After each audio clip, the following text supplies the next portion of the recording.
Good afternoon, everyone. I just wanted to say thanks, obviously, for joining us today for the Dispensing Optician Committee. And just as a quick reminder, we have a I meant to call the meeting to order. So I wanted to call the meeting to order. Just as a quick reminder, we do have a designated time on the agenda for any public comments, and I'll be asking for public comment on each of the agenda items, and I'll call the meeting to order. And now I will call roll. So I believe we have everyone present. So I'll just go down the list. Anna, first on the list. I'm here. Bill. Present. Hello, everyone. Welcome. And Dr. Kawaguchi. Here. So now that we have everyone, we'll go on to number 2. So item number 2, so we'll go into public comment. So this will be, so now we'll open the chat feature for the members of the public to request time to speak on items that are not agendized for today. And then the comments will not be read from the chat feature. So please type that you would like to speak, and our facilitators will open the mics in the order of the request. And then also, just as a reminder for the fellow committee members, we can't comment on these items, but we may indicate the staff can agendize it for the future meetings.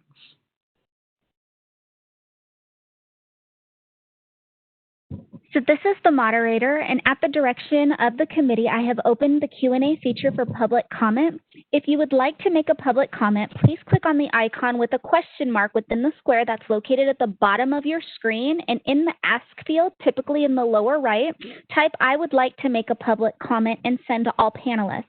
Any other communication will not be responded to. I will take all comments in the order they are received. I will pause for a moment to allow individuals time to access this. You will be given 2 minutes and provided a 10-second warning.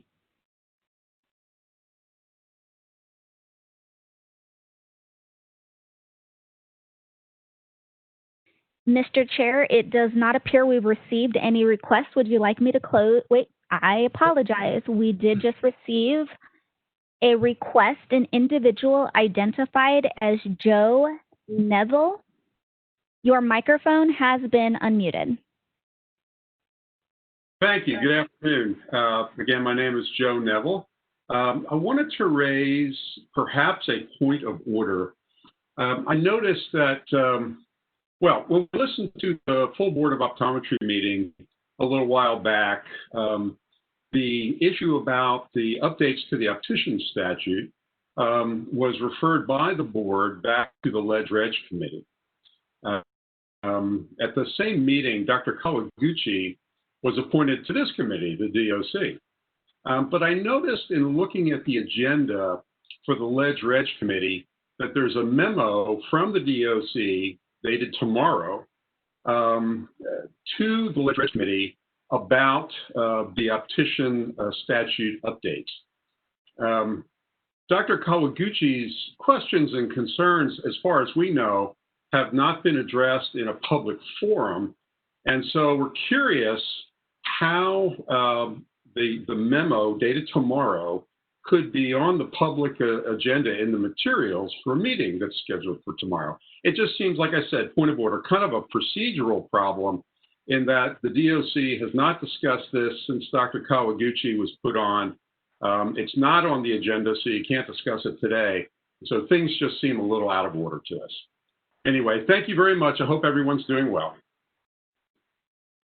Thank you, Mr. Neville.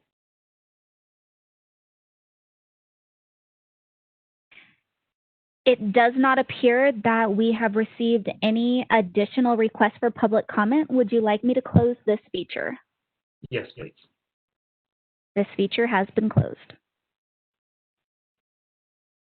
All right, so we'll move on to agenda item number 3, which is a fun agenda item. We're actually going to welcome a new member to the committee.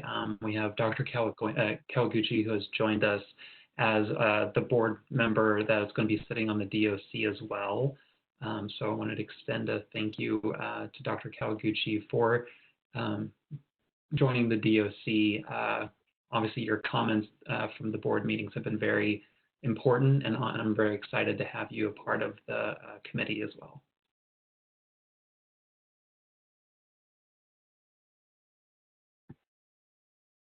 And just a quick one, do I have to open to public comment for number 3, for agenda item number 3? No need. No need at this point. Okay, thanks. No action is being taken. Yeah, please. Yeah, I didn't think so. Thank you. Okay, so we'll move on to agenda item number 4. So I will just call for an approval of the committee minutes from, I believe we had, the minutes were from. Please be running the PowerPoint. I'm sorry? That's your job. I apologize. Oh, I'm sorry, they're right in front of me. Sorry about that. So, so we'll discuss and possible approval for the minutes. We have both minutes for the meetings on June 18th and June 23rd. Does anyone feel the minutes cannot be approved as presented? Committee members? This is Bill. I have a comment, which is if one looks at the minutes, you will find Dr. Kawaguchi's comments in there, and at first I was like, wait a minute, Glenn wasn't at the meeting, but then I recalled he had submitted his written comments ahead of time, and so we were addressing them as we went through the process. So that might help answer the concern raised during public comment of why whatever document they were referring to acknowledged Dr. Kawaguchi's comments, because our minutes actually reflect that that we were addressing comments he had provided before he sat on the board. Yes. But otherwise, the minutes look good to me. Thank you. Good. Yeah. But we reviewed both public comments and the comments from the board through each of the statute reviews. Okay. And then, so I want to open up to the public.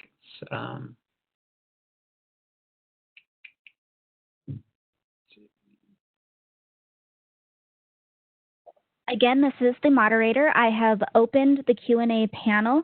If you would like to request an opportunity to make a public comment, please click on the Q&A icon at the bottom of your screen and submit, I would like to make a public comment. All comments will be answered in the order they are received. You will be given 2 minutes with a 10-second warning. I will pause a moment to allow you time to access this feature.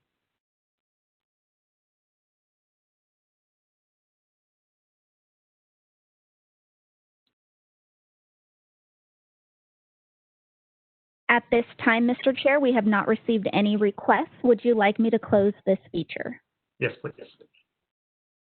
This feature has been closed.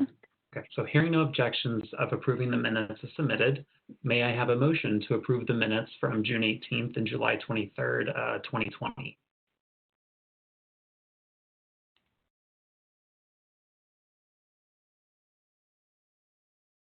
So moved. This is Bill Casella. Mm-hmm.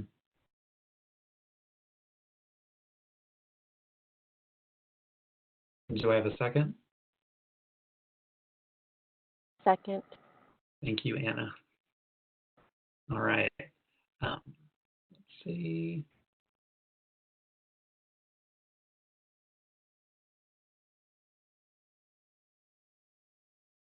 Okay.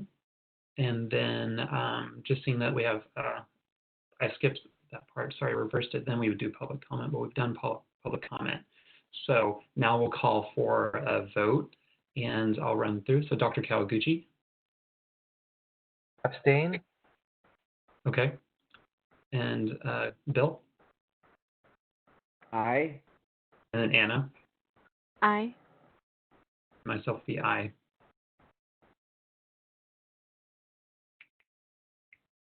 All right, so moving on, we're going to move on to agenda item number, we are on number 5, which would be the executive officer's report. Good afternoon, committee members. As always, I will defer to our subject matter experts in each of these categories.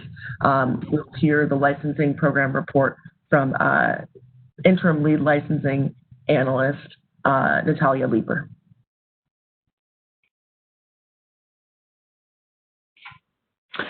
Hello, committee members. This is Natalia. We're just going to go over our licensing program update for the optician program. I'm happy to say that we have another optician coordinator, Michelle Blankenship, started with us at the beginning of July, and she has taken her new position in stride. She comes to us from the Department of Health, and we are very happy to have her with us. Some updates for our applications. Things are proceeding per normal. We're still at our 4 to 6 week processing time. There has been some issues with flows due to people having to take tests later, so our applications are more spread out more than normal rather than getting our big chunks of applicants every 3 months or so. But we are making our adjustments to our processes to allow for that kind of time difference, and so far it's going well. So we're having more breeze changes come up here. We're looking to get more applications in so people could do more things like ask for duplicate certificates online, change their employer relationships, as well as renaming some of the applications to specify that this is an optician application versus an optometrist application, so it's clearer for all of our licensees and our applicants. For our ABO and NCL exams, we've been watching those very closely. The last group of testing just ended, I believe, and they are planning to do their next group of testing per normal in November, just at a smaller capacity than normal. Did any members have any questions? I was kind of curious, is there any way that we could see when they tested and then when they register with the state? It is possible. It'd be a little bit of a complicated data to pull, but it can be done. I can tell you from experience, from looking at it, it's done mostly within a month or two. Okay. But it's not something I could pull the data out of Breeze. We don't ask them to like put in the date they do their exam. Yeah, just from your observations, though, I'm just kind of curious, like if people if applicants wait a longer period or a shorter period, like right after I get my ABO, I get registered. Right. Some of them, they pass that day and they apply that day. A good chunk of them, it's that immediate. Usually it's within a month. Most of our out-of-state applicants are, more like 6 months to a year. But if they don't apply within that month, I've noticed that it could be anywhere from 6 months to a year before they apply. Okay, thanks.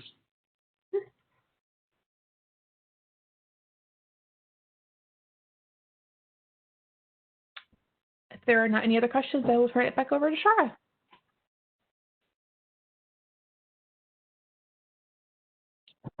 Thank you, Natalia. And in the absence of Mr. Alex Juarez, we will have Cherie Kimball, who is our Assistant Executive Officer, former enforcement lead, lead us through the numbers for the last fiscal year within the optician reinforcement program.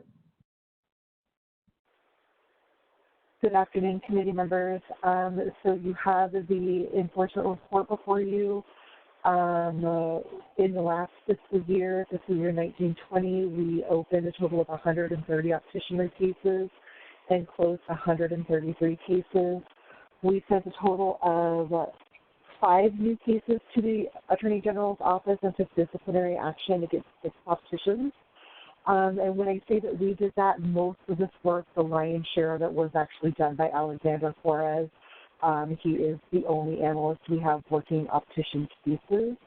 We also have shown on the enforcement report the disciplinary actions that were taken the last fiscal year and a little bit of information about those actions. And if you have any questions, I am here for those.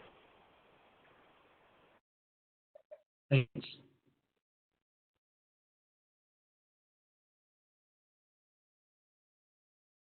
So I have a question. This is Bill. We have 5 new cases referred to the Attorney General's office.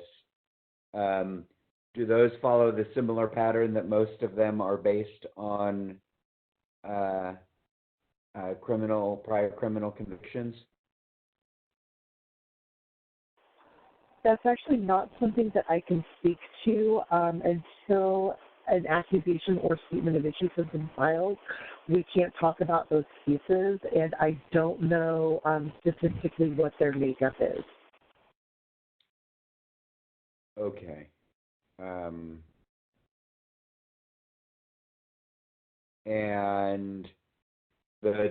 your fourth bullet, the disciplinary action against 6 opticians, does that include the 4 listed below? Correct.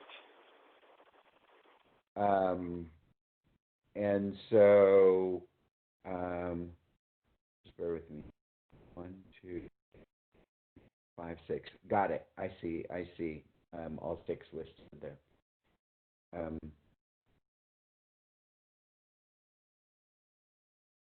Okay, thank you.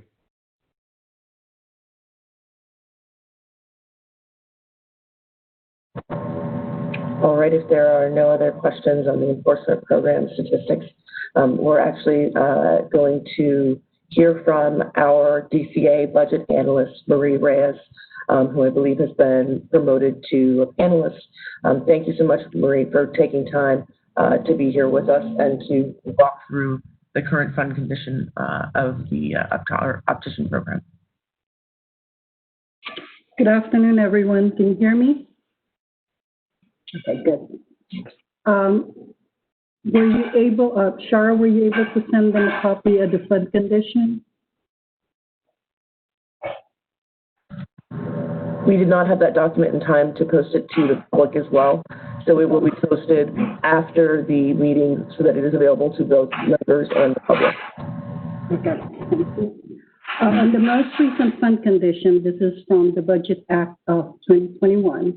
It shows that the program or the opticianary program is structurally balanced. Basically, what that means is that it's bringing more money than what it's spending. On the most recent expenditure report, we haven't closed 1920 yet, but in the most recent one, it's showing that basically where everything has been put in, I try to be as conservative as possible. The program would end up with a reserve of 25.6 months for fiscal year 1920. That's going to be carried over for next fiscal year. It's a little bit hard to talk about it when you can't see it. For the fiscal year 1920, we're showing that so far the revenue that's been collected, or the projected revenue based on the prior months, and I estimated June, I'm estimating it to collect a total of $684,000 for fiscal year 1920. The expenditure that we have showing for 1920, and it's also a projection, is $555,000. As you can see, we collected more money than we have spent. So that shows that the program is structurally balanced.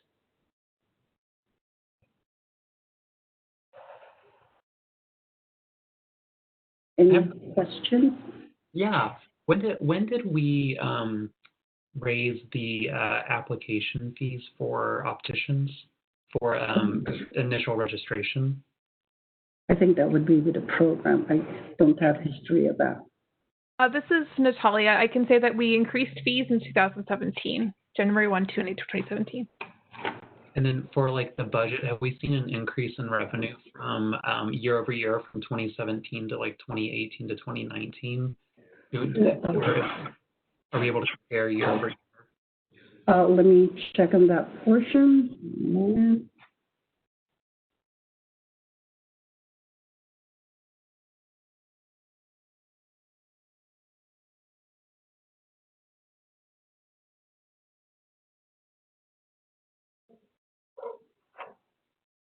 I apologize. My computer's taking a while to think. It's okay.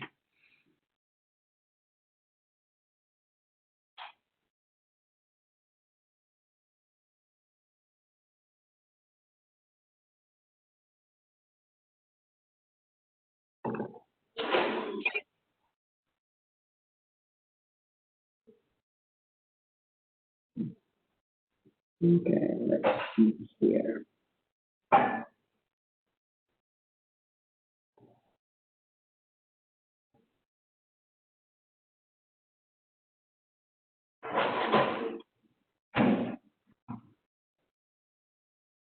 Yes, there has been an increase since in 2016, the actual revenue collected was 271,000. In 17-18, fiscal year 17-18, it's 572,000, and then in 18-19, it's 646, and then this year we're projecting it to be 684. Wish I can provide you a more exact number, but that's the projection based on the historical percentage of what's being collected month after month. Yeah, well, awesome. It's good to hear. It's obviously growing, but thank you for sharing. Oh yeah. Any other questions?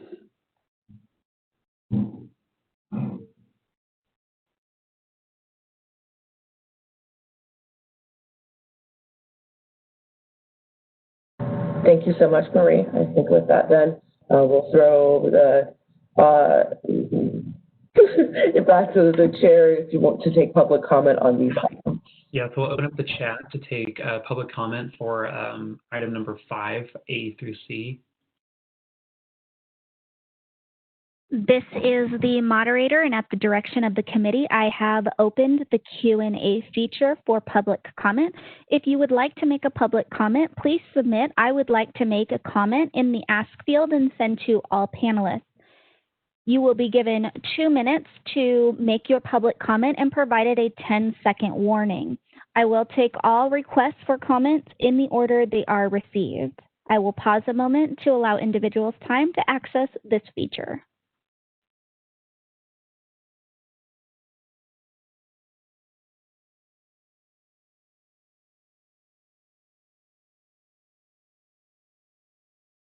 Mr. Chair, at this time, it does not appear we have received any requests. Would you like me to close this feature? Yes, please. This feature has been closed. Okay, and with that, we'll move on to agenda item number 6. And this will be presentations by the optician training programs and professional associations. We'll have discussion and possible action. And then Shara and I know we've previously requested that schools' optician programs come and present, and so we can learn a little bit more about the programs throughout the state. Shara, I don't know if you wanted to add any more, shed any more light onto this as well. Certainly. So, of course, we talked at length about the opportunities for training and education within opticianry, and our past chair, Ruby Garcia, both a CLD and an SLD, was very, of course, we know, heavily involved in creation of new programs and the fantastic champion of education within the field. And so this was brought to us by the former chair as an opportunity to understand the current opportunities for education that might inform our discussions around additional requirements for licensure or continuing education or other requirements that we might think about in the future. Thanks. And then, so with that, we actually have Ms. Garcia first on the list to present. So I'll ask the moderator to move Ruby Garcia up to the panelist to present and speak. This is the moderator, and I actually do not have anybody on the attendee list identified as Ruby Garcia. We affectionately call her Ruby. I apologize. This is Martha Garcia. Thank you very much. Thank you. All of your presenters have been promoted to panelists, and at their appropriate time, they will be able to unmute themselves for their presentations. Thank you.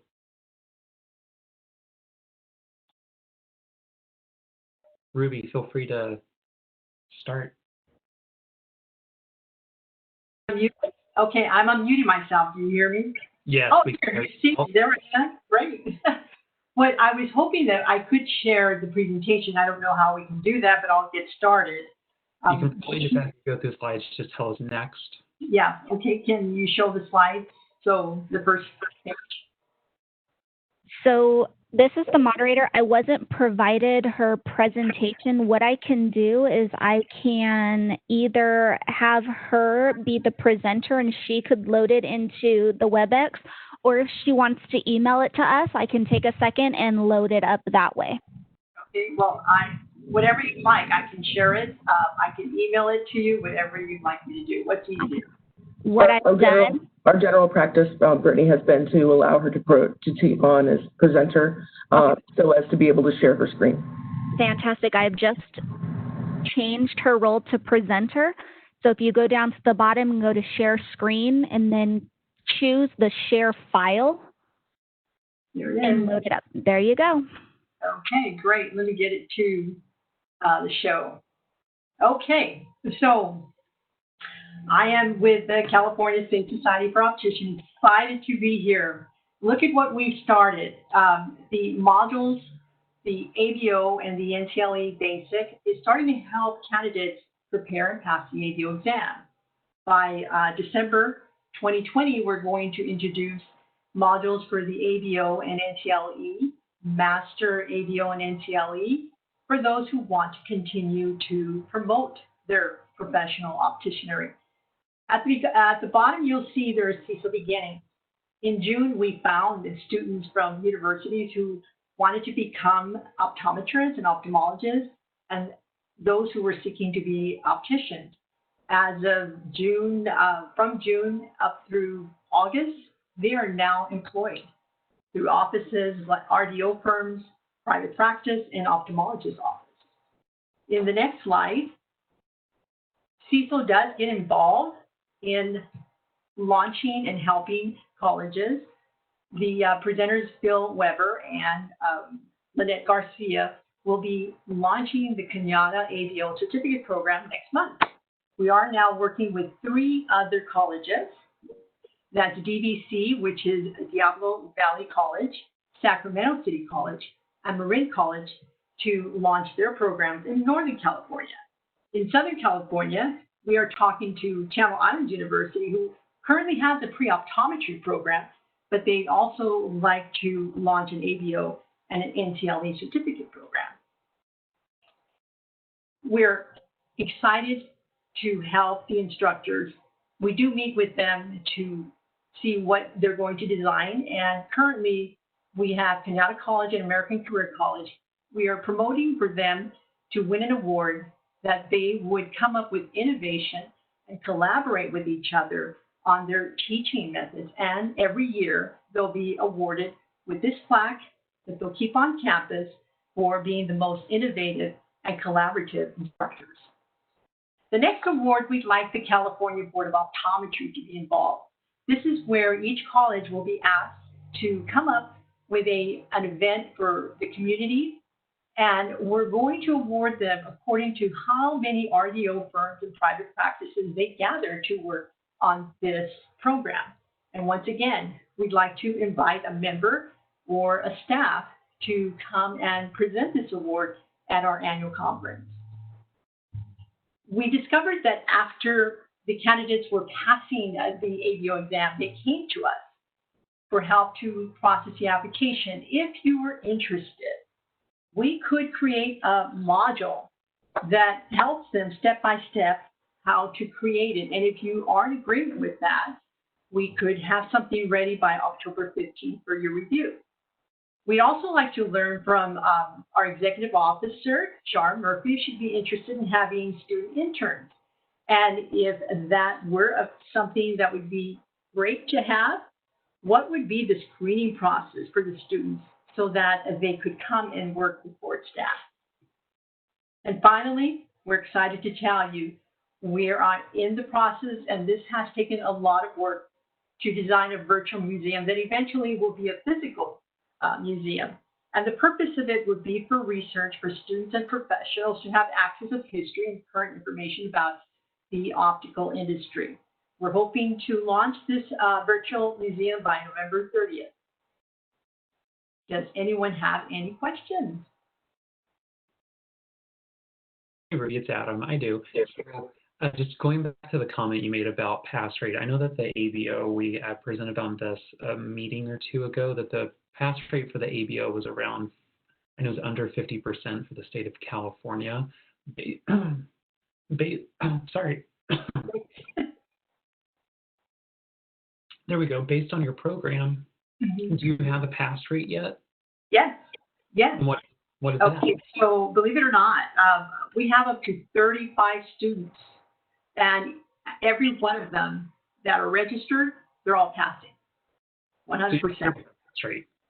That's a very low percentage because we're still trying to get everyone to launch onto it, but they're all passing. There isn't anyone that is not passing, given the help of those modules.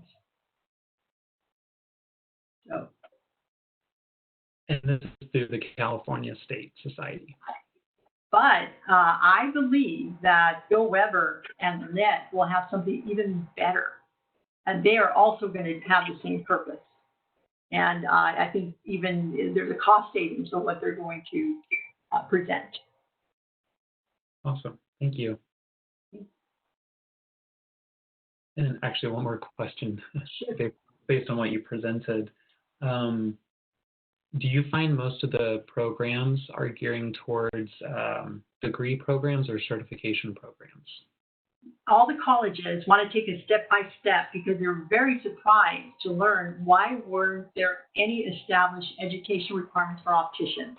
Why were they just going in? So they're going to do the certificate first, and once that gets a little bit rolling and getting stronger, then they're going to go into degrees, and they're going to keep both of them running because they learn that there are people that are filled by certificate programs and others that by degree programs. Okay. And then do you find most of the students, are they coming from existing optical physicians, or are they new to the industry? There's a lower percentage new to the industry, a much higher that are in the industry with the urgency of wanting to pass the exams. That's the way it looks now. Okay. So I would say it's like 10% new to the industry, and the rest, they're just coming that they have jobs already. Thanks. I'll open it up to everyone else. I've asked a million questions. Okay. Hi, Ruby. It's Bill Casella. How are you? I'm wonderful. Thank you. So in your presentation, you mentioned some potential collaboration with the board on an application process. I don't know if it'd be a module or just some instruction. What's the vision there, or what would that take? Okay, the way we like to design them is through modules. It is animated. It's fun. It's an animation, and it will show them the link, how they go through Breeze, how they get the live scan done, and just understand the process step by step. We would take them through Breeze, and also encourage them that they would have to, there is a waiting period. Make them understand about the process of here's the application, and you've got to wait until it's approved, and then you've got to pay. Because what happens, even after approved, they don't realize that they should have gotten back and paid the registration fee. So there's a lot of steps that they're missing that they're not sure of. So it would be a video and a little like testing questions as to where they should go. But that's where we need help from board staff to give us some feedback. Is that the sort of thing you think we'd be able to put the at least the process animation on our website? That's completely up to the board. If they want that, we're more than willing for them to have that. Okay. Thank you.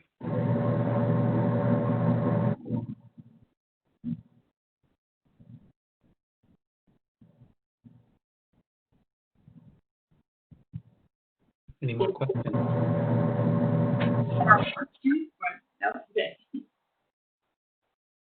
Sorry, what was that? And I guess we do want to have a good point of reference in how we reach out to you when we do come up with these ideas, and if you would, if staff would just say, yes, we're willing to do this, no, we're not willing to do this, we want to have some sort of feedback with you. So we want to understand how we go about doing that in the future. Most certainly. So I think that, pardon me, everyone's got a tickle today. I don't think I'm under the weather like Adam is. Just a bit of, anyway. Yes, of course, we would certainly love the opportunity to partner with the society and be able to use, whatever resources might be available to us in order to better educate potential applicants. We would certainly be open to helping to create that content so that then it could be possibly shared on our website and through our social media channels. Great. Love to have that. And Ruby, I know it's been talked about, and we've talked about this previously, just about understanding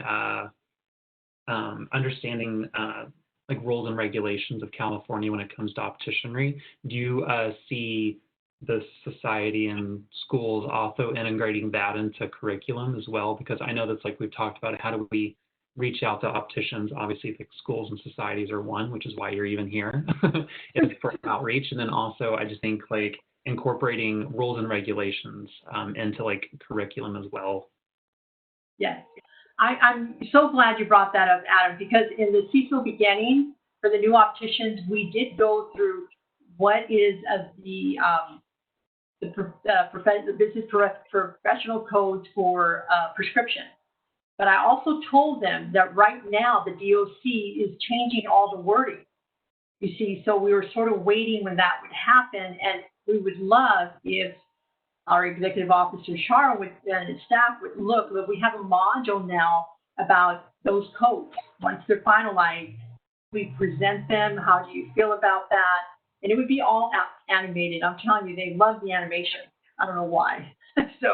And we would have to then be in touch with board staff because there are changes that come up with that. We want to be current. We'd love to do that. And we'd also like to integrate that with the colleges. They would also teach that. So they're using our modules. They would naturally access the modules to teach the students. Shara, do we already have something established with staff for outreach with colleges and state societies? It is a project that we've taken on since my tenure with the board. We unfortunately, though, have had limited staff resources in order to implement that sort of program. Also, a limited budget to implement that sort of program. But as Natalia has, continued to shepherd opticianry through, she has made lists and made contacts with schools, and so we would very much, love to be able to bring some sort of explanatory module to them in order to help folks understand the necessity of licensure and the steps which they must take in order to become licensed. Okay. Well, I would very much, because I do work with people, I would very much love to present both modules. The one that does the application, and then the other one that does the code, the professional business codes. And then we could email it to Natalia. Would you think that would be great? And then let's see what feedback she gives us. And then if you want to launch it, that would be great. By October 15th. Fabulous. We will, of course, we continue to have discussions tomorrow in our Leg and Reg committee meeting regarding the staff and DOC committees suggestions for statute updates. We, of course, though, we'll have to bring that back to the board, and then we'll be, need to go through the process of finding an author within the legislature in order to effectuate those changes.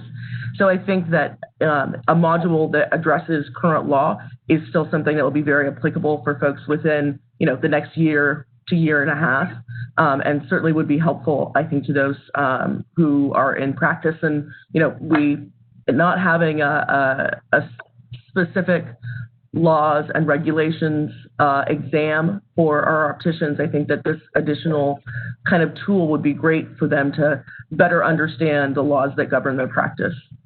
Perfect. Perfect. I give you my thumbs up. Perfect. I love doing this. And even if it's just a draft, we'll email it to Natalia. And once you're done with all the wording and everything needs to get done, then we'll start implementing that. Perfect. Shara, this is Glenn. I have a follow-up question to that. So I know that you and staff had recently updated the links from our board website to optometry laws and regulations. Do we have something similar for opticians that is already established?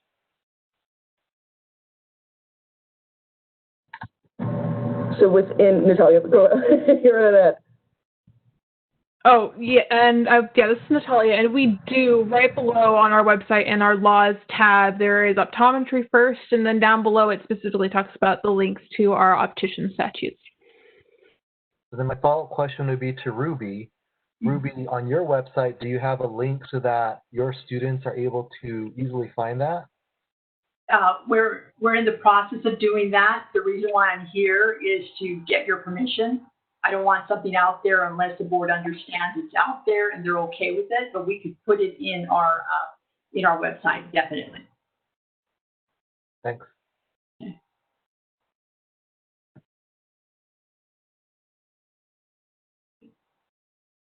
Well, I am done, so I know the other presenters, I'm excited to hear from them too. Thank you so much, Ruby. Thank you. Okay, next we'll move on to it'll be presentations from the San Mateo Adult School in partnership with Kenyatta College. And I have Stephanie Kreibel. Sorry, Stephanie. That's okay, Adam. Hi, good to see you. Hello, everyone. Thank you for having us here today. I'm not going to say too much, except that we really appreciate all of the work you are doing to move the optician industry forward. And we were at the adult school, we were working on our own program, but then decided to collaborate with Kenyatta College. And so today's presentation is going to be with both Lynette Garcia and Phil Weber, who are co-teachers in this collaborative program. And so I just, if the moderator could give both of them access, I won't need any access. Is that okay? Yes, one more time. What are their names? Lynette Garcia and Phil Weber. And I think we submitted the presentation. Do you have it? I do not, but I can do the same thing and give one of them presenter rights, and they can share it straight from their screen. Okay, I'll let them decide who's going to do that. If either Philip or Lynette would like to let me know which one of you would like the presenter role. Go ahead and give it to Phil. I can print one out, but I believe we can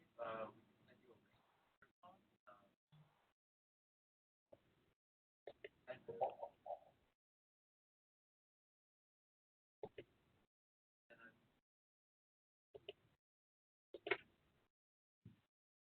a Okay, you should be able to see our presentation. Is it live with you? Yes. Okay. Well, thank you for allowing us to be at this meeting and be able to speak about it. It's a pretty exciting time for us. Kenyatta College is launching this optician training program, and both Lynette and I will be instructors of this program. We did collaborate with San Mateo so that we could have a hands-on portion of our training. So I'm going to show the pictures of both myself and Lynette. We both are optical industry veterans. We've been doing this for a number of years. I myself took the ABO exam when it first came out in 1980. So I have been pretty much in the optical industry my entire adult life.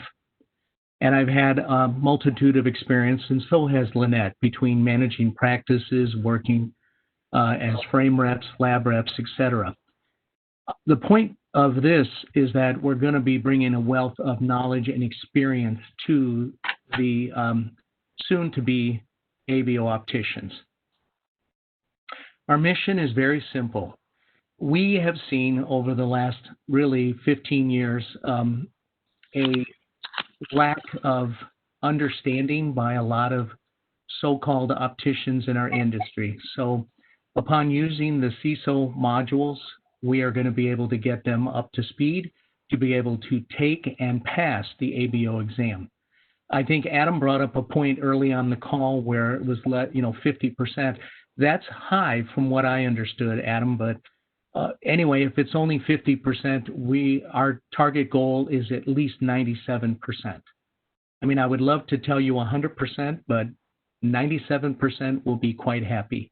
We currently have 11 opticians, would-be opticians, both retail and private practice, and actually 2 people are signed up for the course that are coming into the industry when we start this the first part of October.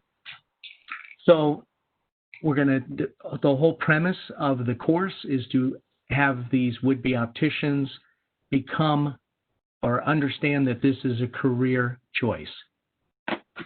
So we're not going to pigeonhole on where they can go. We're going to just let them know that they can either go, and we're going to help with job placement so they can either get into opticianry from the retail aspect, maybe work in private practice, and we already are seeing a couple of them interested in going into the medical part of it and becoming optometrists and ophthalmologists. Here is the curriculum overview.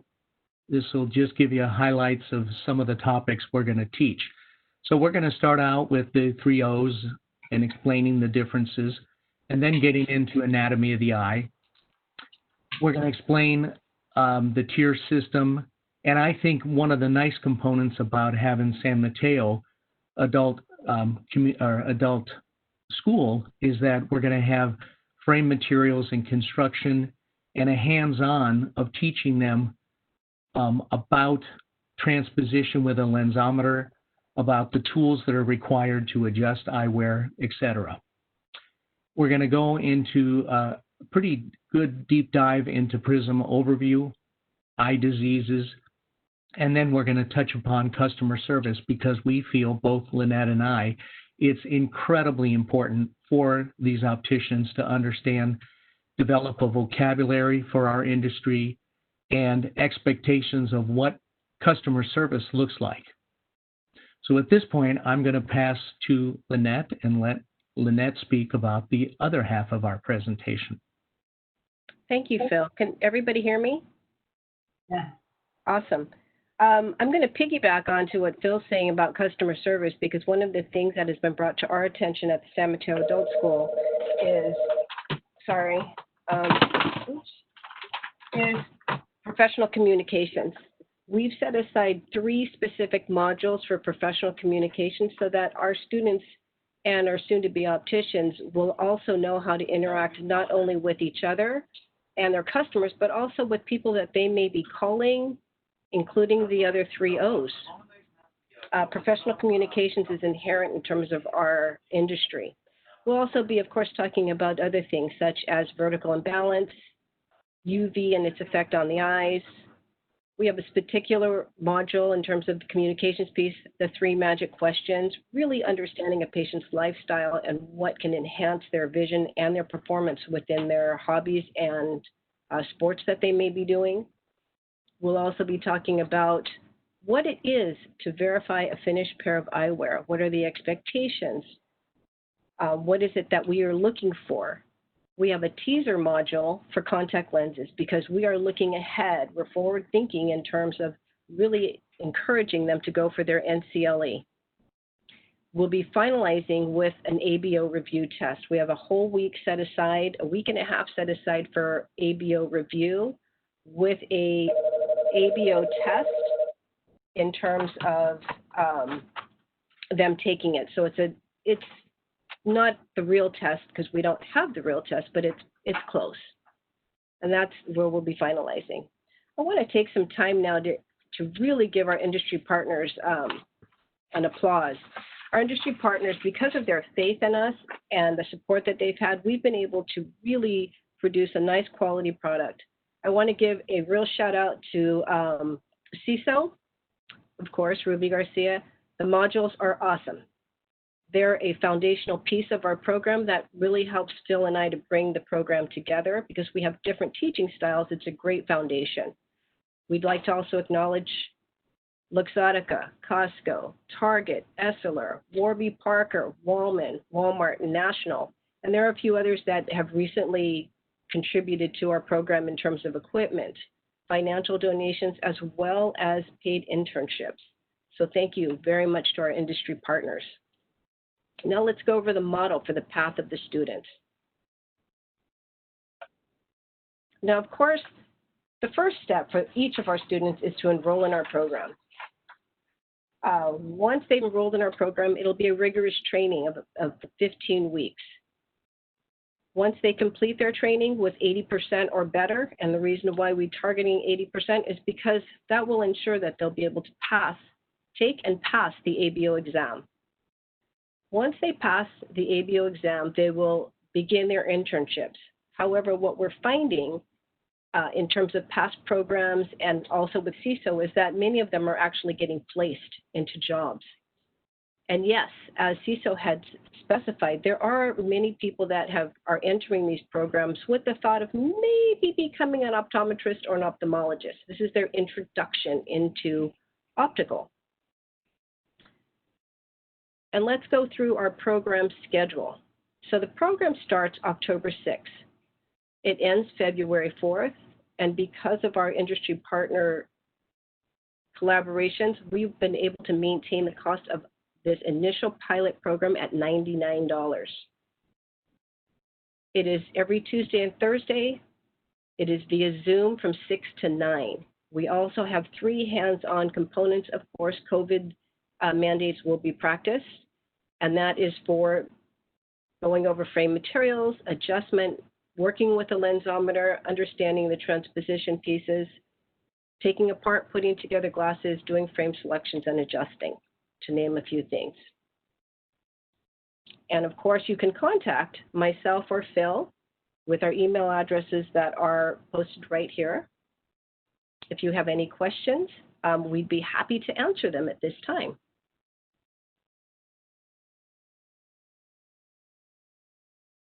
Thank you. Yeah, first, thank you, Lynette and Phil. Thank you so much for presenting, and best of luck as always. Well, thanks, Adam. I think just because we started talking about this now, I noticed that the curriculum doesn't touch too much on like laws and regulations.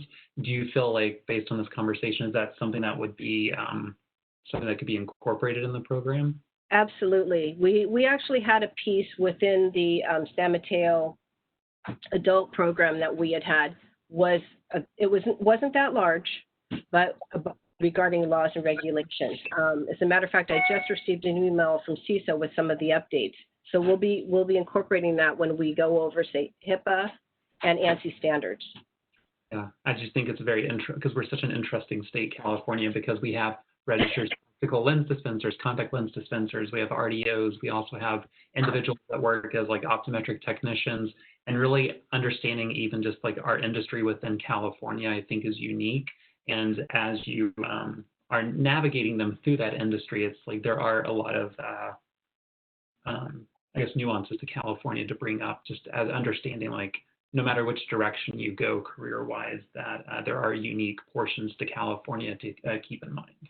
I agree with you. Adam, I have a quick question though, but the laws for opticians and the optical industry for California, is everything set at this point, or is it still in a state of flux? It's still in a state of flux right now. Okay, so what we would have to do is incorporate it later on into, you know, toward the end of the year. So do you think that you're going to have this settled by end of October? I'm sure we all hope so. Okay, all right.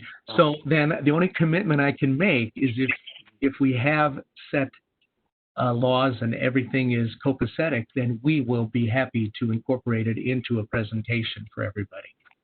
Awesome, thank you. Right, this is Bill. I think Shara pointed out earlier, there is a state of laws that exists today.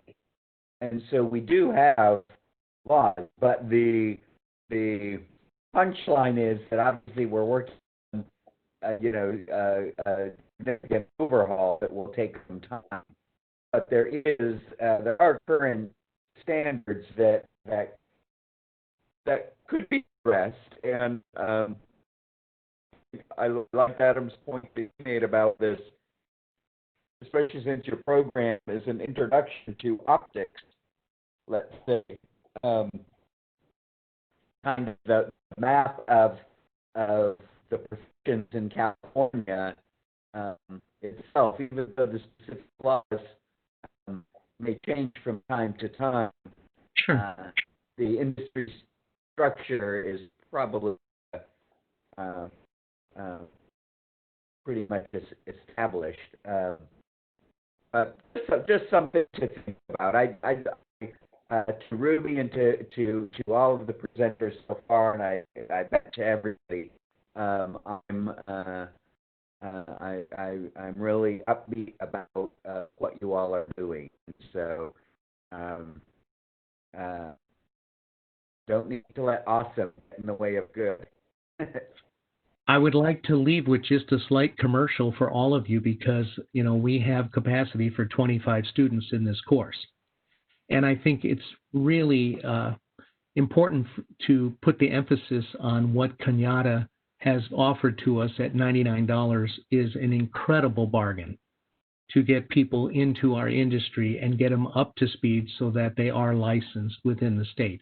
We understand that it is just the first step of licensing, but it is a way to open it up to get the cream of the crop out there so that we have, because we know optical is going to be growing in this state. I mean, with the boomers aging and with retail and all of these things, we're going to need a pretty deep pool of prospects to be able to pull from. And I think that, I think it's just indicative for all of us. If you know somebody that might be interested, or you have a relationship with a manager in our industry of any kind, please pass along our information so that we can make sure the class is completely full, because we're prepared to handle it. Thank you. I have a follow-up question to that, Phil. Yes. This is Glenn Kawaguchi. So yes. I've known Ruby for a while now, and I know that there's been a lot of work being done to try to create education programs, and this one sounds great. And I think that's one of the biggest obstacles for our industry as a whole is how do you market or recruit students to want to participate in this fantastic program? So, word of mouth is one format of marketing. Are there other formats that have been used to reach out to, for example, other professionals that are in eye care, such as optometrists or ophthalmologists, to raise the awareness of those professional organizations? Well, okay, great question. I had myself been able to bring 22 students to this course. That's why I reported back that only 11 have signed up as of the launching of this. So, and I let everybody know that was interested in the program that it's first come, first serve. But I am trying already to get the next 25 lined up for when the next course starts after the first of the year. So as far as getting a hold, I've contacted the doctors because there are a lot of doctors in the East Bay and in the Valley that have known me, and I have reached out personally with phone calls that, hey, this program is starting up, pass the word on. And we'll see how it goes. I know the momentum from the beginning is going to be people within the optical industry that want to elevate their knowledge and be able to get licensing. And we're going to expand it pretty broadly. Remember, Cañada College is over in the peninsula in San Mateo. So the local people are going to be able to see it when they go on to their website. The information is already there. But we have to start with baby steps, and by next spring, I expect we're going to be running full steam. I know I will be. Let's put it that way. Absolutely. I'm actually going to piggyback onto Phil's statement also. We were discussing that at our CTE meeting with the San Mateo Adult School yesterday as a way to do a broad push to our email students, our past students. And so I've already sent personal emails to my past students, and will continue to do so with the doctors that I have relationships, you know, in the different societies that we have here. There's a Santa Clara Society as well as the San Mateo Society. So it's really putting the word out and letting them know. The feedback that I've gotten is, gosh, I wish you guys had a program like this 10 years ago. So I'm hoping for support, you know, in that area, because they too realize the need for a program such as this. I'm also reaching out to some of the high school counselors, because they've indicated that career technical education is something that they're avidly looking for, because some of their students are just not ready to go to college yet, but they're looking for something, they're looking for a career choice, and this would be an ideal career choice for them. Yeah, to that point, you know, a lot of the staff that I have, they are college students pursuing a different career, but they're excited to work in our industry because it's, let's just be honest, it's a little bit more important than just selling an item. So they're really excited to be in our industry, but many of them don't realize there's even a path to do it. And so I think this is just awareness opportunity. Sure. Absolutely. Any other questions?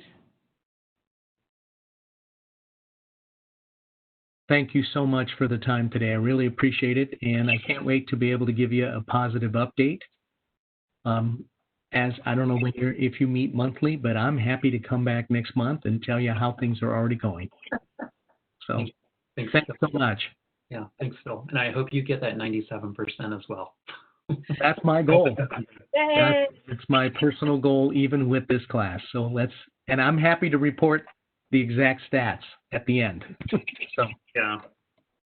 And my apologies, everybody. I'm going to have to sign off. My lunch hour is now over. But thank you very much for your time and your support. Thank you, Lynette. And I'm going to have to go too. I'd like to say thank you as well. Thank you. All right, so I believe next we have American Career College. So we have Karina Castaneda. Hello, how are you? Hello, Great. everyone. Do you guys have my presentation? We'll have to do the same situation where we'll give you the presentation ability if you're able to share your screen and present.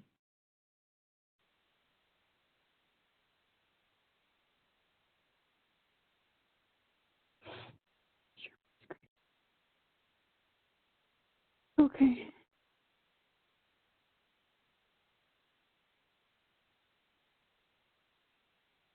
Okay, so you guys can see my screen, right?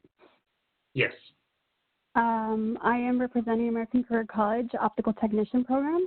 ACC has been up and running since 1978. David Pyle, which is the founded owner, he actually started with the American School of Optics and then started adding other programs like pharmacy tech and medical assisting, and then that's when he changed his name to American Career College, but we still offer the optical technician program. So our main objective with the program is to make employable opticians in an entry level as lab technicians, opticians, contact lens fitters, and to prepare them for the ABO and NCLE exam. That's our mission. We push a lot for the students to go ahead and test. We offer them crash courses for when it's the testing period. Students know it's not mandatory in the state of California, and that's kind of where I struggle a little bit, because they know they have the option to take it and not to take it and still get employed. So out of, let's just say, 48 students that I have, maybe only at the end of the year, I only get about 15 to 20 students test. Passing rates are, from those 15, 20 students, I want to say an average between 70 and 80%. I have the breakdown on this PowerPoint later on.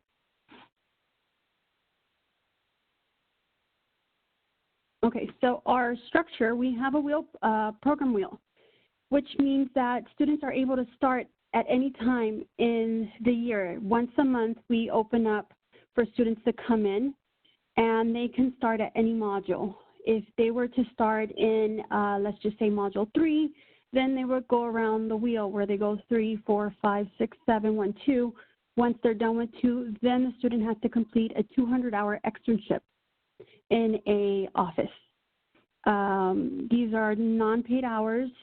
This is training for the student as well. It's considered a class training on site. Total number of weeks for the program is 36 weeks with 200 hours of externship. The way we're running currently is we're running on a blended format, which means that the student is 2 days online and 2 days on campus, typically 5 hours a day when they're on campus. When they're on campus, we train hands-on, lensometry, edging, measuring, adjusting, repairing, restringing. They pretty much insertion and removal of contact lenses. We have keratometers. We have pre-testing devices. We're working also on getting a program for the students to start getting their hands on a billing program. And that's barely going to launch, hopefully, in the next coming months. Our online platform, we work with Blackboard. And the way that works is students are responsible to turn in an assignment the days they are online, and that covers their lectures. We have pre-recorded lectures. We have pre-recorded PowerPoints. We have videos and training on any of the math like Prism, or we can also offer live collaborate sessions, or currently we're doing with Zoom as well. They also turn in their assignments, quizzes, and tests online. So that's twice a week. So right now, life on COVID, students are only coming to campus once a week for 2.5 hours, and we are splitting them with less than 10 students at a time. They are required to wear full PPE gear, which they're wearing face shields, face masks, gloves if they decide to. We're constantly cleaning machines, making sure that if they use a lensometer, they wipe it off. If they're taking PDs on each other, they're using a face shield. And we're focusing on the main points, which is the lensometry, the edging, the frame measurement, and the repairing of glasses. Of course, I'm still trying to get them through everything. I'm not just pinpointing those 4 specific points, but I'm trying to push what I can in 2.5 hours that I have the students on campus. I think I skipped, it's okay. I skipped where I was going to talk about, the campuses, but this is our rates. In 2009, out of 5 students that tested, for the ABO, I only had 3 pass. In May, I had 10 students test, 9 pass. For NCLE, 3 pass. So it varies. And then what I've noticed recently when we went on the blended format, I noticed my testers started decreasing. I want to say it's because they're feeling a little bit less confident now that we're on a blended format compared to when we used to be on campus 5 days a week for 4 hours a day. Right now with us doing Zoom lectures and concentrating on the math and what they need to know for the test, I kind of feel like they're starting to register again. I don't have a number for my August testers yet. They're still testing. It's still open until October 31st. So I'm still kind of waiting on what's going to happen coming up for the remaining of the year. Oh, here we are. So ACC has 3 campuses. We have an Ontario campus, we have an LA campus, and we have a Orange County campus. We only offer optics in the Ontario and the LA campus. We have 2 instructors, which is myself and Mr. Victor in the Ontario campus. I have been teaching for 13 years, and Mr. Victor has been teaching for 5 years. In the LA campus, we have Mr. Benny Castro. He's been teaching for, I think he's going for 18 years already. Miss Adriana Arias, she's been teaching for 6 years, and Miss Rona, she's been teaching for 4 years. So this is our structure. Our module systems, we have 7 modules, and each module focuses on different topics. Module 1 is light and vision. So what happens with light, UV, protection, lenses, coatings. Module 2, we talk about multifocals, progressives, image jump, vertical imbalance, calculating reading powers, slab off. Mod 3, frames, lenses, different frame materials, different lens materials that we need to use for certain frames. For certain prescriptions, we also focus on adjustments and standard alignments and repairs. Module 4 and Module 5 is our contact lens modules. Module 4 is soft contact lenses. We talk about anatomy, converting prescription from a spectacle prescription to a soft contact lens prescription. We talk about fitting and training, keratometer use, and the contraindication and follow-up visits to soft contact lens wearers. In Module 5, we talk about rigid contact lenses. Same thing, fitting, dispensing, converting spectacle prescriptions into a rigid contact lens, RGB verification. We talk about specialty contact lenses such as, with patients with keratoconus and soft perms, and specialty contact lenses. And Module 6 is our prism and anatomy. This is our one of the hardest modules because of the prism. There's so much prism. We go over unwanted and prescribed prism. And we also talked about anatomy and refractive errors. Our Module 7 is our office optical procedures. So we talk about insurances, customer service, regulations, pre-testing, salesmanship. I hear you guys talking about laws and regulations. We don't have it set in stone in the curriculum because we know that the laws change. As we're lecturing, we mention a couple things that are active, but it's not in our curriculum. And because our curriculum revision happens every 5 to 6 years, if laws were to change, then we would have to revise this module as well. So we don't have it set in stone in the module, but we talk about it as we're lecturing in the PowerPoints or in the class. Externship, so students go out and complete a 200-hour externship. This is where they apply their skills, where they learn new skills, and we try and place them in a site where they are potentially going to get hired. We do have a extra hire placement rate of 68%, which means students get hired at the site. It does happen also that they are hired before they even finish externship. So that's also very good and exciting for the students. This is our Blackboard platform, what we currently work through. And like I said, this is the platform that we use that has our lectures, our PowerPoints, our assignments and tests, everything is in Blackboard. So these are the tests and the textbooks and the tools that the students receive. They also receive a laptop when enrolling into the program, and they have their access code to how to log into Blackboard and get access to everything they need. A couple pictures of our lab and machines that we use. We have edgers for the students to learn how to cut, block, spot, edge, our hand edgers. We have a tint machine. We have grooving. We have it all in our lab for them to kind of use.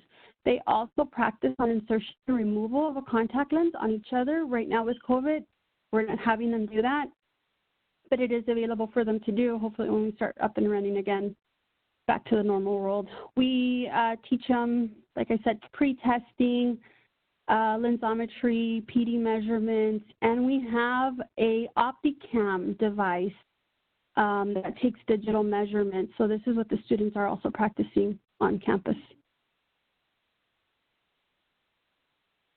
Here's the students practicing insertion and removal, the slit lamp, keratometry. And we also have the students, my God, sorry. We also have the students practice on volunteering, the actual hands-on. So they volunteer with the community. They also volunteer with California Lions Club.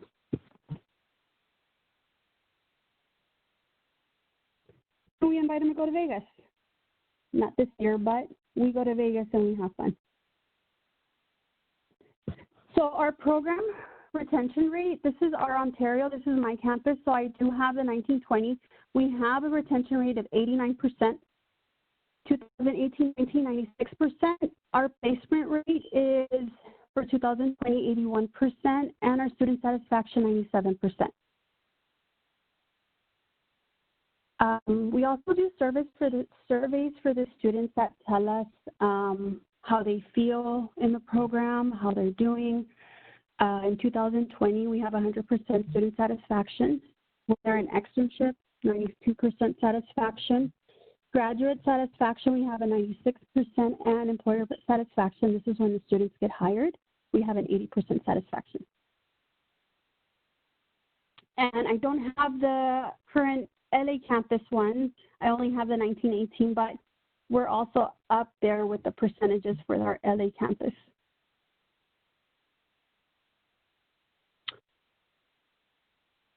Do we have any questions? Did I go too fast? No, you're fine. It's Adam.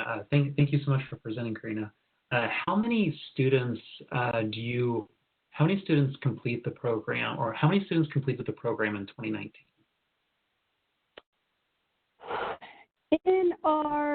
This is our retention rate. So for our retention rate, we have 89% of students completing the program. Do you know like how many that would be? I have a total currently of 48 students. So I want to say that's a total of about 44 students completing the program, more or less. I don't have that exact number. I only have the percentage rate. It's okay. I was just thinking through the, because I thought it was very interesting how the testing rate is just so low compared to like the actual like head count for students. So like, you know, upwards of 50 students, and we're seeing that, you know, if I think there was on the previous slide where it showed 20 students, I believe, had tested in 2019 out of the total 50. And then I'm kind of interested comparing that to like even like the employment rate. So I just find it very interesting that we have not that many students testing for the ABO, but they're still finding jobs though. Right. Correct? Yes. Yeah. And the students are getting hired. There's a lot of private practices that are hiring the students that are not certified. And I push the students for them to get certified so they can get in a retail chain, Walmart, Costco, where they're obviously getting paid a little bit more money, a lot more money. But they sometimes just can't. They feel that the $225 is a lot, and they're scared. They have all the content. I have students passing, and I tell them if I have students passing, the content's there. You just got to know how to use it. Know how to study. And I kind of just feel like they're afraid to. They're afraid to test. I have had students later come back, 4 or 5 years later, they're coming back, hey, Ms. K, can you help me pass this test? Because they know they need it. But it's just they're afraid to do it. And I offer them crash courses. I offer everything I can. And yes, my test rate is low.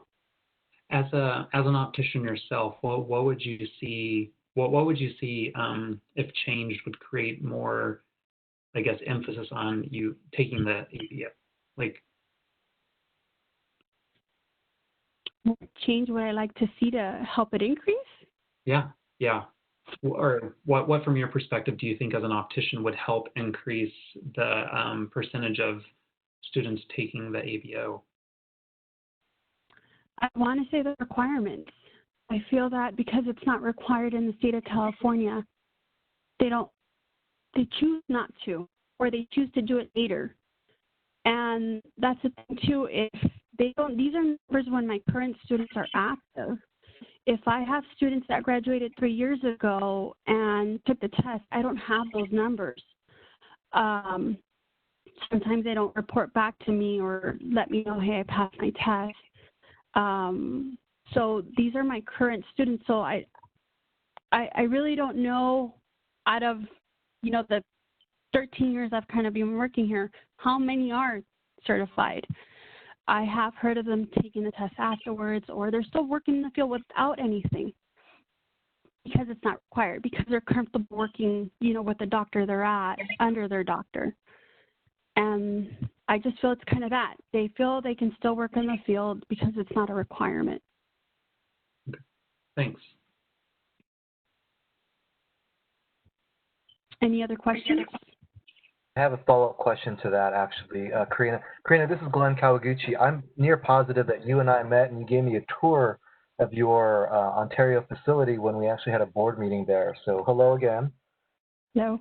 So I wanted to follow up on that around specifically the fear aspect, because if you think about it from a fear aspect, there is a over $200 gamble that they're taking. And to Adam's point earlier about the pass rate that we have going on in California, does your college offer practice ABO tests? Yes. So we offer the crash courses. We have created review packets, review courses, one-on-one. And what ACC has added to that is reimbursing the $225 back to the student. If they pass the test within the 6 months, within the time they're in the program, and they still have 6 months after completing the program to still get reimbursed their $225 for the exam. So we are still pushing them to do it. Yes, they have to pay for it first, pass it, and then ACC will reimburse their $225. So we're putting incentives in there as well.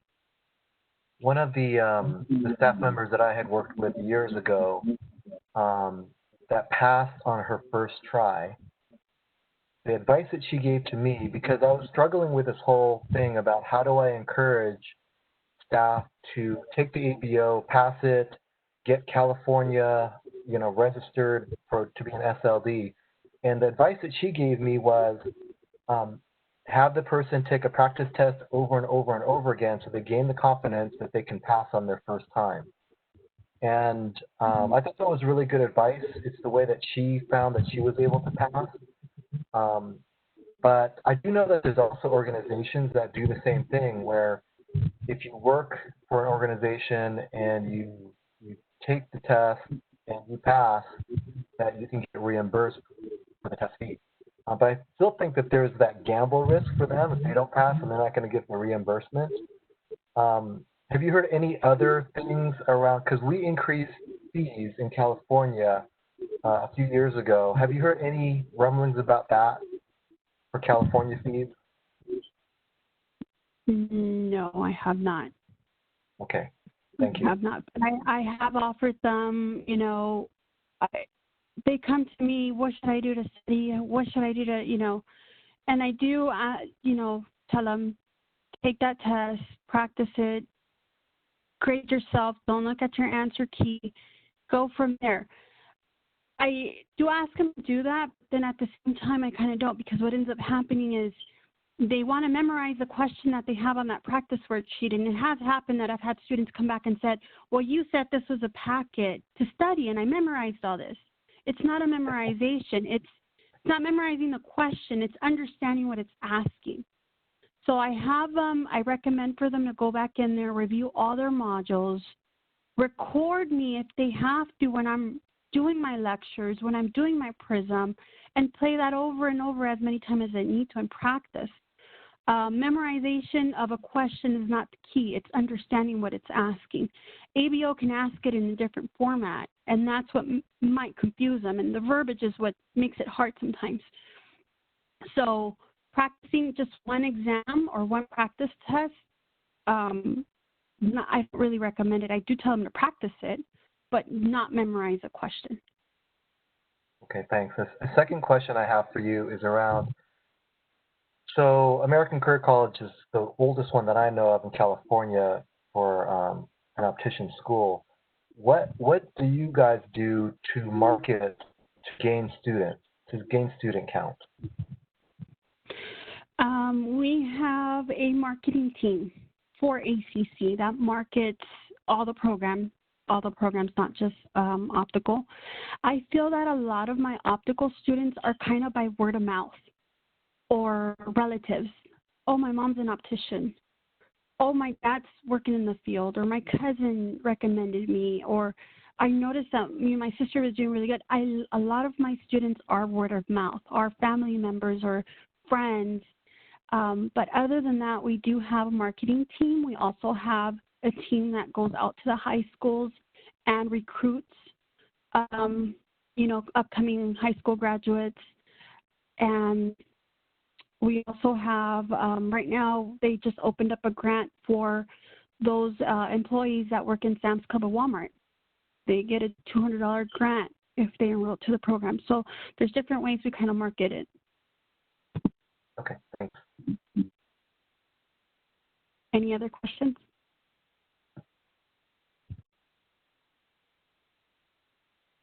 Hi, this is Anna. Hi, Anna. Hi. I don't really have questions, but I had some, just because of everything you were saying about how difficult it's been to engage with, the whole outreach of getting others interested and things like that. Like everything that you mentioned, I completely agree with, from in the private practice setting to where you have students enroll, but they don't actually go and take the test. And I recall when I worked in private practice, we had a lot of interest in going into these type of programs. However, they only wanted to attend the programs, kind of like auditing a class and not necessarily wanting to take the test. And their reasoning for it was just because they wanted to learn the stuff, but they are afraid of the exam itself just because of the low pass rate. So that I have seen firsthand in multiple private practice where that's kind of been the feedback. And it's been hard, especially when their mentality is, well, if we already have a job, what's the incentive of getting certified or taking the examination and moving forward in that aspect.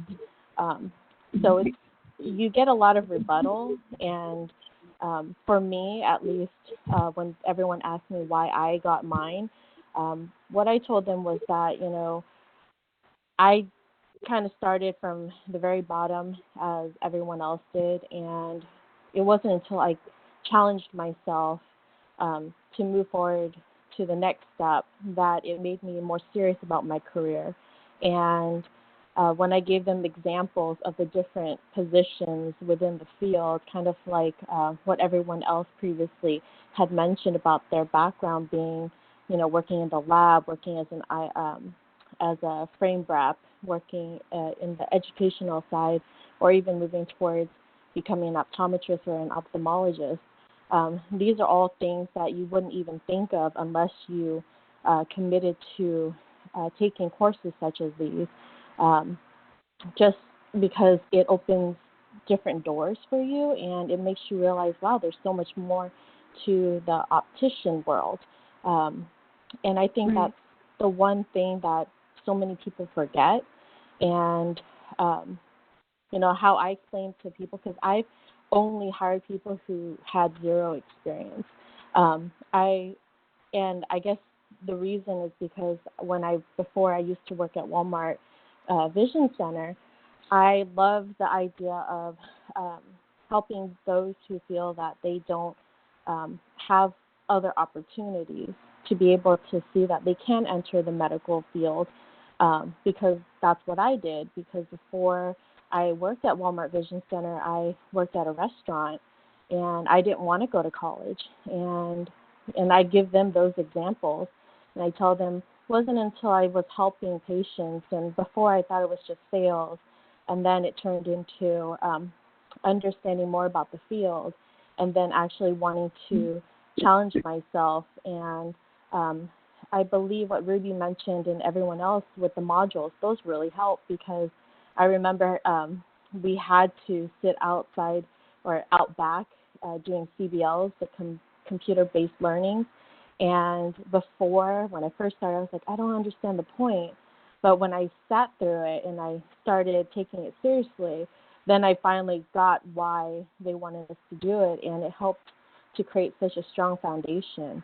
And I think it just comes down to the individual, but also the team around them, to encourage them to want to do better for their future. And at least all the different employees that I had recruited before, they all came from different backgrounds, working in Amazon, working in the food industry, McDonald's, and they all got licensed. And I worked really hard with them to just help to give them real life scenarios and on-the-job learning, just so that way they feel that they can put two and two together. So that way they have a better chance of actually passing and feeling that they can move towards a career path. I'm not sure if that would help you in any way, but that's kind of my experience. Mm-hmm.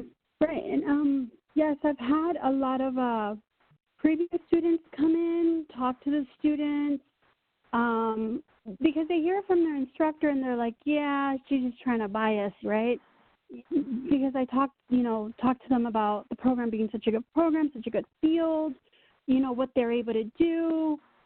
And I bring in visitors and managers, Walmart managers, and, private practice managers to kind of talk to them as well. That way, sometimes they don't believe it because we're so small. Optics is such a small world. And that's kind of where our program is so small too. Compared to our, let's just say, medical assistant program, they have 180 students where I only have 46, 48 students, because they don't really see optics. We don't see optics, and that's what I tell my students. Yes, we are small.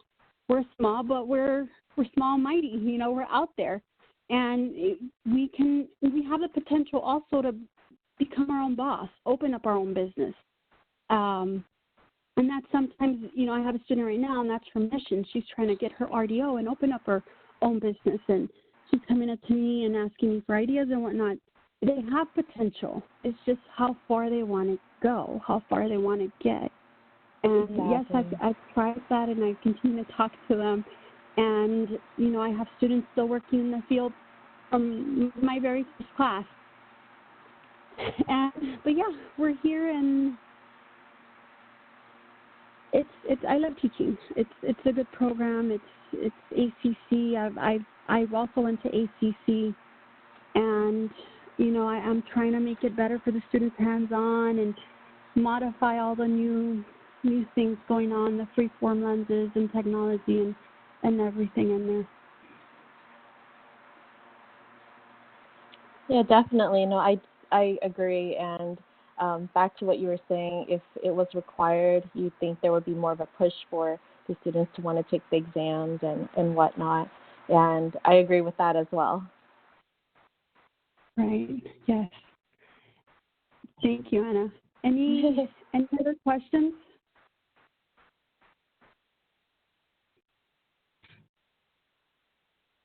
All right, guys. Thank you for your time. Thank you so much, Karina. And since we're at the hour-and-a-half mark, I want to take just a quick minute break for all of us. So maybe we can do like a quick 6-minute break, and we can come back at 2:40. Good.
Just going to be sure everyone's here. We have Anna.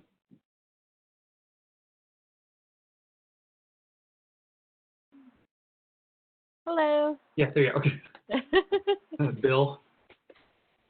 I'm here. Can you hear me? Yeah, welcome back. And Dr. Kawaguchi. Hello. Awesome. Welcome back. All right. So now that we're back, we did have one more speaker I have on here. We have the California Association of Dispensing Opticians, and it's Gary, and I believe that's an L. Is it Baseman? Apologies for that. If we can move him to a panelist and be able to speak.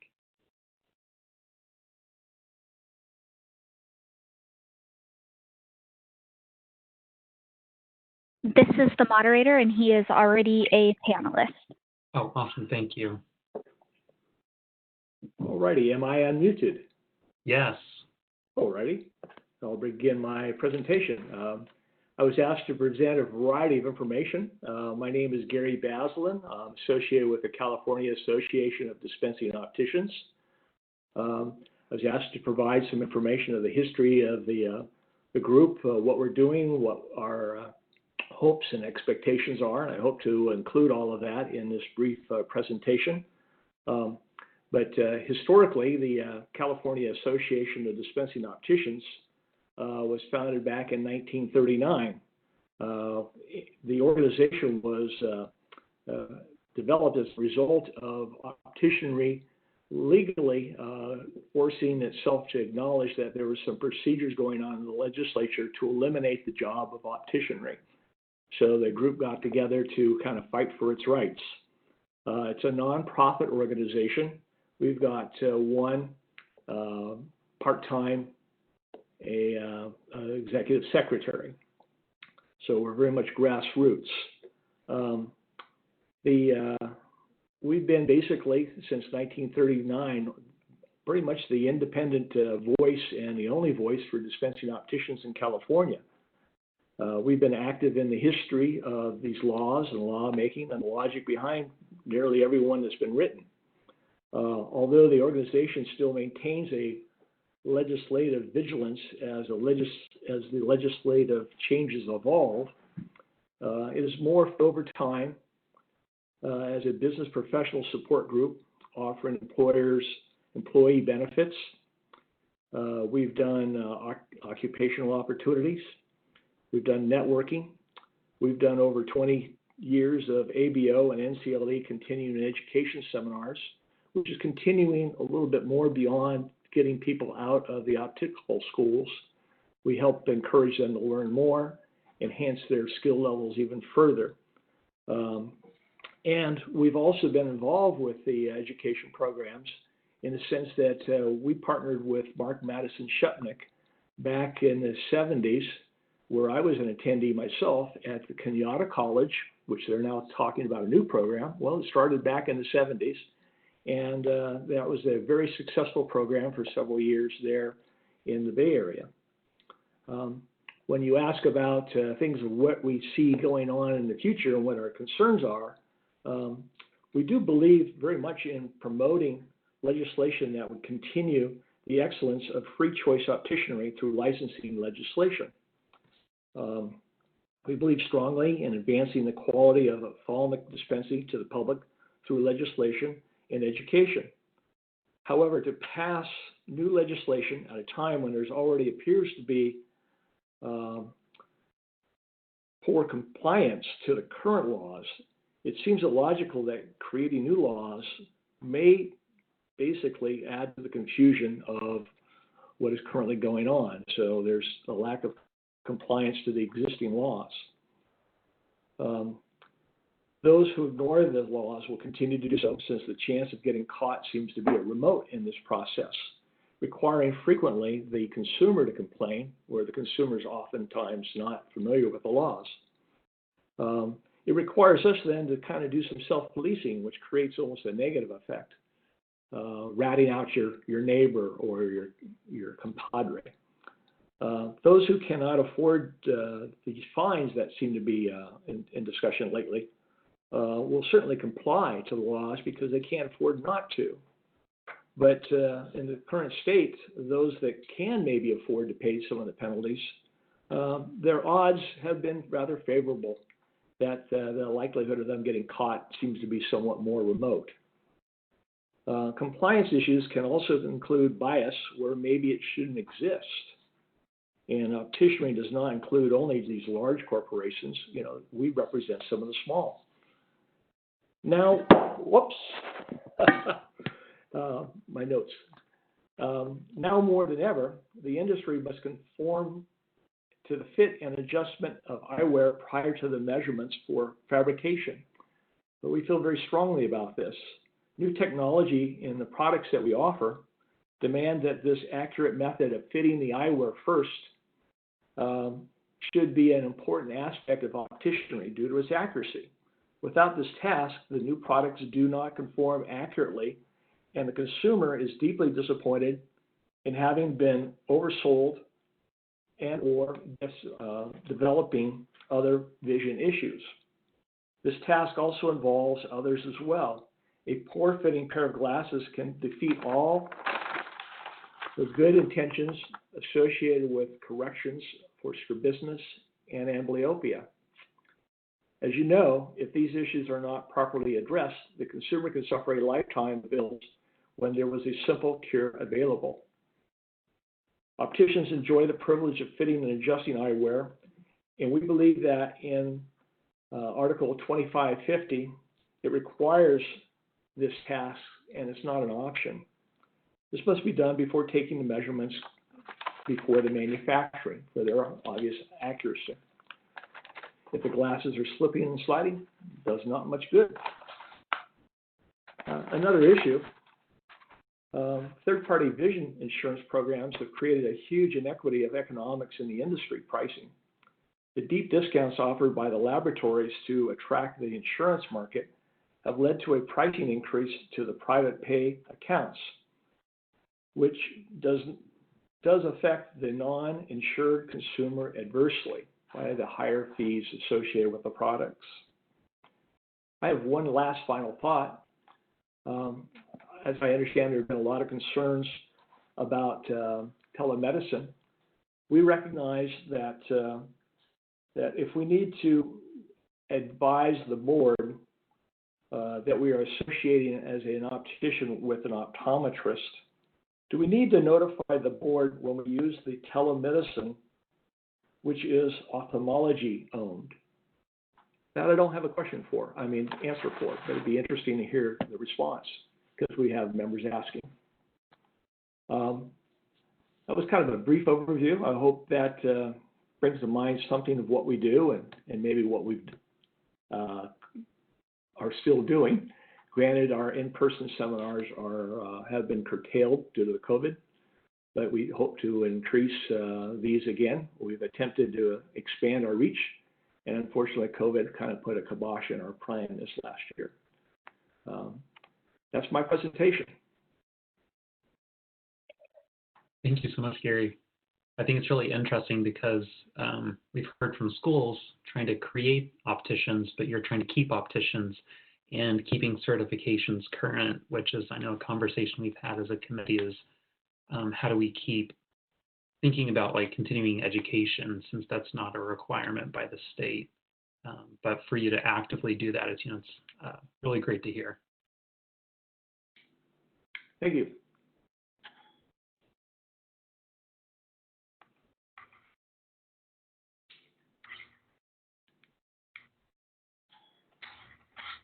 This is Bill. Bill Casella. I have a quick follow-up question. You had mentioned that in the context of passing new laws that the current regime already wasn't being followed or something along those lines. Can you explain what you meant by that? Well, there are a couple issues. And many examples that I've heard over the years, but let me just produce a couple. We have run across in numerous situations where people have had issues with their provider.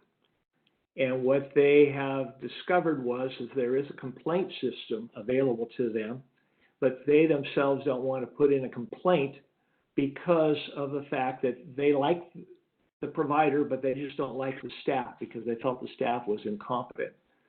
So unfortunately, when we're requiring the consumer, in many cases, to act as the source of complaints where we're going to get some restitution or resolve, we're falling flat on our face because they themselves don't acknowledge or understand a lot of what is available to them.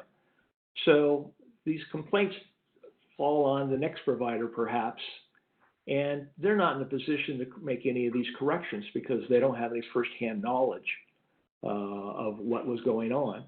And so it requires the individual, and a good example is the situation with the prescription release, which is still a problem.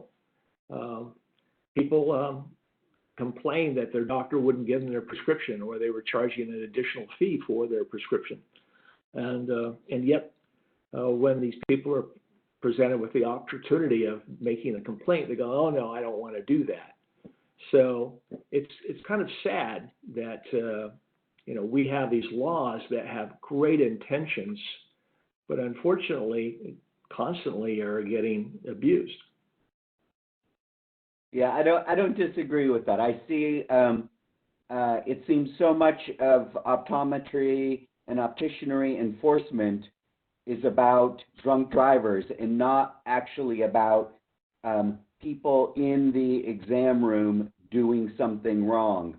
Or, for example, the doctor who wouldn't provide a prescription as required by law. We're not capturing those sort of unprofessional conducts. Instead, we're capturing self-reporting DUIs.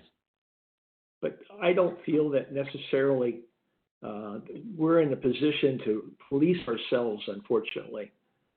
We have too many different needs and wants and desires. A third party may be necessary to achieve the desired results, but then that's a whole other economic issue that is difficult to address. I don't know what the right way is, but certainly we're failing the public because they're having to tolerate things that maybe they shouldn't. And certainly today, we have that resolved with situations like Amazon, where if it doesn't fit or you don't like the color, you can just put it in a box and return it, and you get your money back. And people are becoming more accustomed to that attitude. But for the individual who puts on a pair of glasses that are fabricated incorrectly, and they force themselves to wear it, and ultimately get themselves into a difficult situation, maybe physically hurting themselves or others, those are awkward issues. How do we address those? And do we have to wait till that happens before we protect the consumer in a more pragmatic way? Sorry, I didn't mean to lecture. Thank you. I mean, that's a great point and obviously a loaded topic. That's why we participate. We need help. Any other comments from the committee or questions?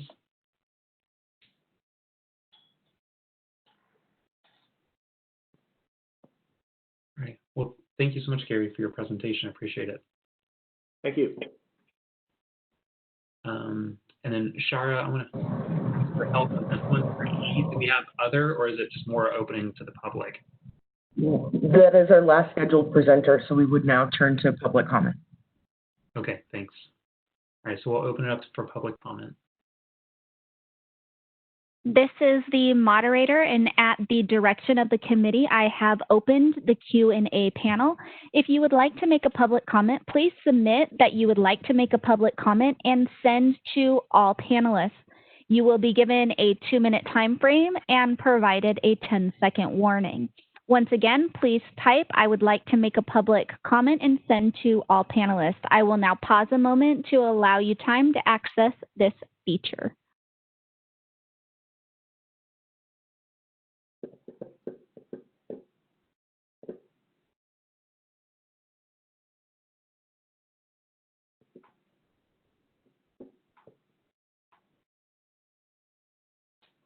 Mr. Chair, it does not appear we have received any requests. Would you like me to close this feature? Yes, please. Feature has been closed. Okay. Now we'll go on to agenda item number 7, which is review, discussion, and possible action on draft the 2021 Optometry Board Strategic Plan. And I know at the last board meeting, I was a public member and got to comment on this, but I'll turn it to Bashara. Certainly. So it's very much the thought of Board President Mordomi that the work of the board gets fleshed out and is really influenced by the committees where more discussion occurs, more in-depth discussion occurs. And particularly, of course, in the case of the Dispensing Optician Committee, this is where we go to for the professional expertise of those in the industry to help us shape the regulations and laws that we put into use. And so it was the intention of President Mordomi to invite the committees to discuss the strategic plan objectives that relate directly to their work or the purview of their committees, and wanted to just make sure that there was an opportunity for committee members to discuss what the board has in its draft strategic plan, if there are things missing from the draft strategic plan, or if there are things that can be clarified or further refined using the expertise within the committee. I can start with the practice and education. Oh, sorry. I just wanted to start by saying, like, as a member of the public, I definitely wanted to say thank you to the board because I felt like they took a lot of focus of the Dispensing Optician Committee. So there's a lot of focus towards opticianry, and I love that the attention is shifting with opticianry. So I know each goal I felt really helped drive a focus for us as the DOC. So I felt like there is direction within the strategic plan. Obviously, I've already given comments. I'll leave up to the rest of the committee to have an opportunity to speak. This is Bill. Oops.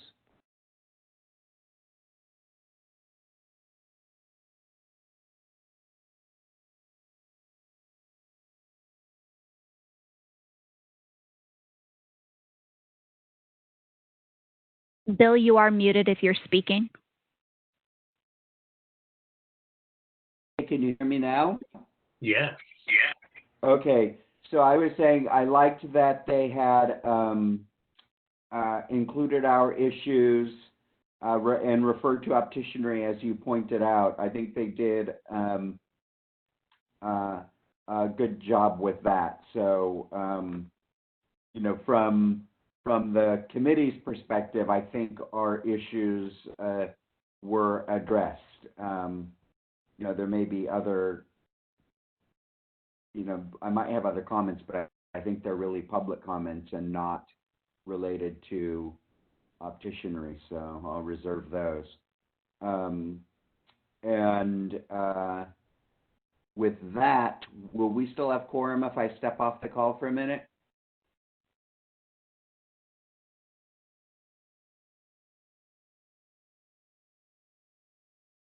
Can you hear me?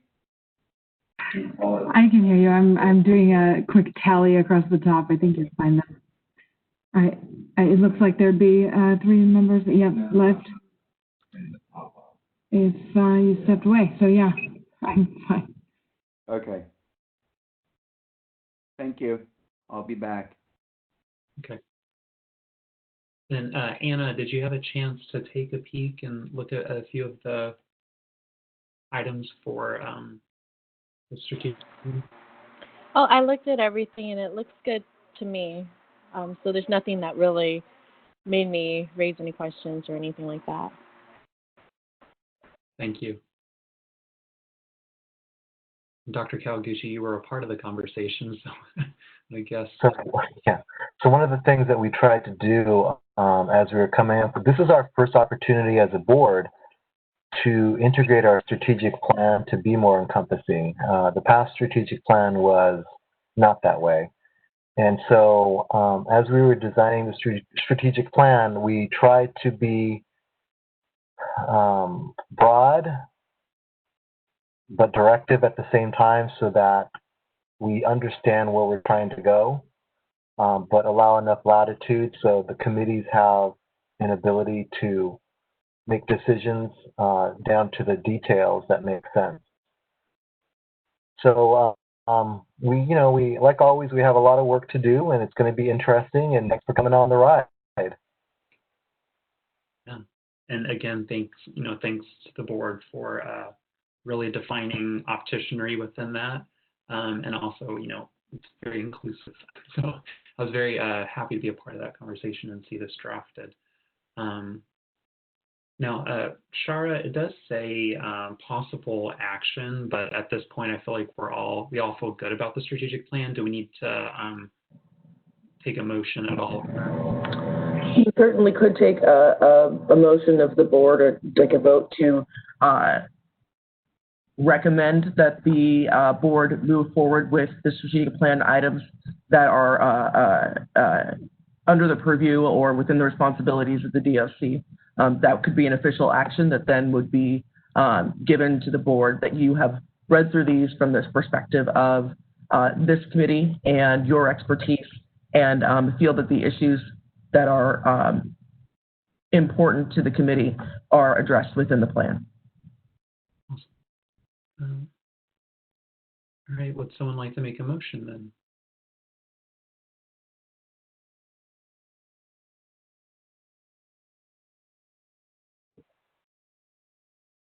I would if I was more clear on that directive.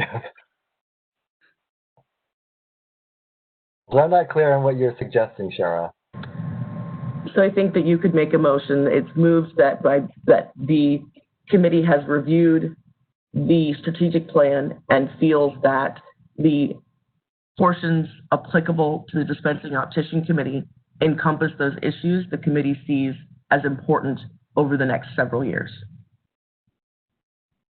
Or you could say recommend to the board, if the opposite could have been possible, right? If there were things that you felt weren't included in here, you could have created a list and recommended to the board that they consider these additional options. Or if there was one here that you felt was not appropriate or needed to be changed in some way, you could, of course, then, as a committee, recommend to the board some change to a particular objective. So I don't know that we need a motion if everybody's in agreement with the plan. I think that if there are any suggestions or additions or modifications, then I think that would be appropriate for a motion to bring that back to the board for consideration. So I'm not clear that we need a motion. Okay. And certainly discussion and minutes are a part of the materials given to board members. These comments, of course, will be read by those members and know that they feel that the committee feels that the strategic plan is moving in the right direction to address the issues related to opticianry. Awesome. Most important part. Okay, great. Then we can open it up to public comment for the strategic plan review.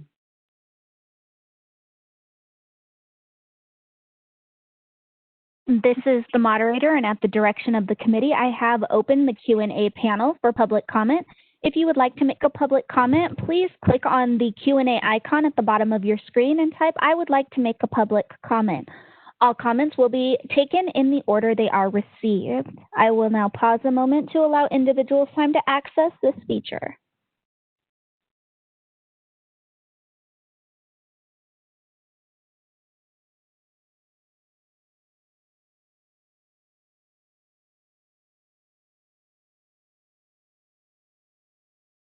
Mr. Chair, it does appear that we have not received any requests for public comment. Would you like me to close this feature? Yes, please. This feature has been closed. Okay. We'll move on to item 8, which will be future agenda items. So I'll open it up to the committee members if they'd like to suggest future agenda items.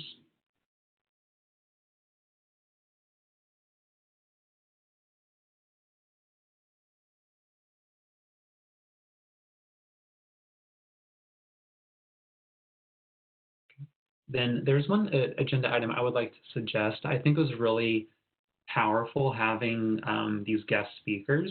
And I would be very curious to hear, possibly in a future meeting, just reporting, just have an opportunity for them to report how is the program going, because we have a lot of new programs starting in California. So I think having a little bit more like maybe a regular cadence just to hear from these programs, just to see how it's going, giving them an opportunity to report back. I'd be very curious to hear how everything's going. We can almost repeat this opportunity for the schools and programs. Of course, Mr. Chair. Is there a time frame that you would suggest, or should we as staff sort of check in with programs and see when they have a next round of data to bring us or new insights to share?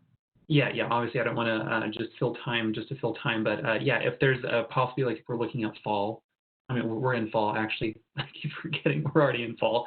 But possibly at our, if we look at next month, since we're kicking off the programs, just to see how that went, see how enrollment's going, I'd be very interested to hear that. So kind of connected to that, I just thought of something since you were talking about that.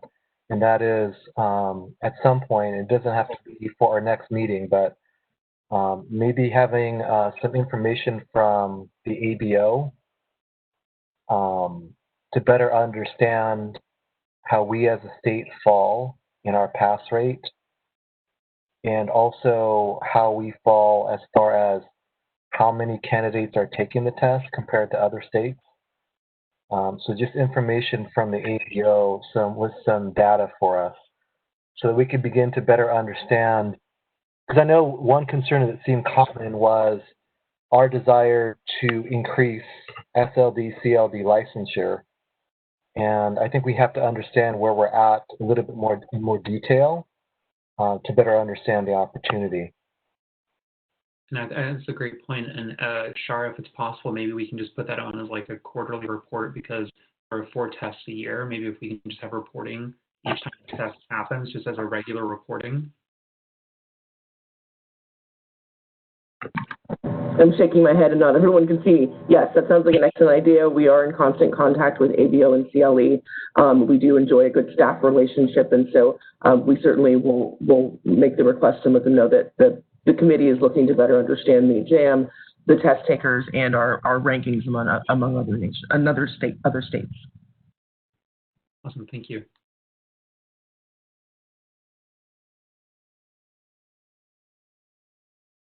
Okay. So, and then no other agenda items. I will move to number 9, so I'll move to adjourn the meeting.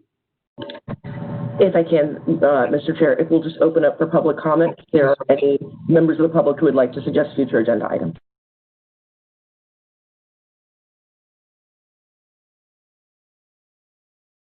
This is the moderator, and I have opened the Q&A panel.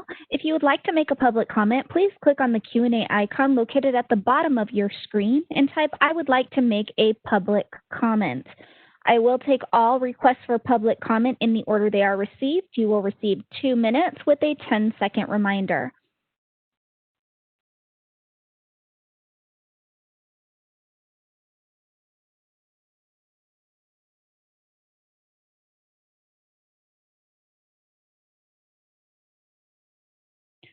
Mr. Chair, no current requests have been submitted. Would you like me to close this feature? Yes, please. Feature has been closed. And now with that, apologies, we can move on to 9, which is adjournment. So I'll adjourn the meeting. Thank you so much, members, for your participation today. We appreciate your volunteer service to the state of California's consumers. Thank you. Bye. This is the moderator. I will be closing the meeting now. Thank you and have a great day.